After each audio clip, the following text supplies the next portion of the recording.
Ang masasabi ko, grabe yung chemistry as a team. Para na kaming like, pamilya.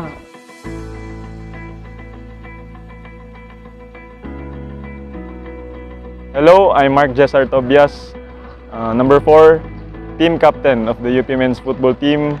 Isang key na na malaking impact din sa team this season. Francis Tacardon. I'm Francis Tacardon, fifth year student, so I've been in the team for 5 years. I think it's safe to say na the culture of the UPMFT really had a drastic change. Since coming in during my first year in 2019, we didn't have this facility, this world-class facility. We had very strict seniors na, if you're a minute late, you'll never hear the end of it. But now, after the pandemic, us as seniors and the coaches, of course, we try to consider where the players we have, our teammates, are coming from. We became more lenient and understanding, which then led to a more tighter bond in terms of playing.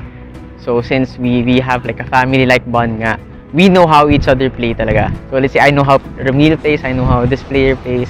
So when he has the ball, I know where to go. Eye contact na lang yan. Okay, mga ganun ba na chemistry, mga ganun.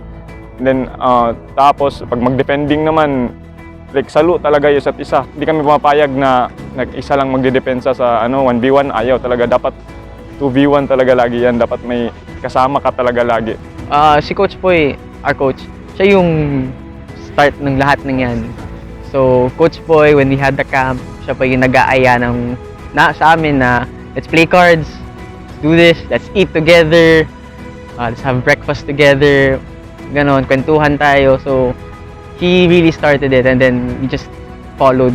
Since there has been a big change in our culture, you can barely see the difference between a freshie and the senior in terms of bonds.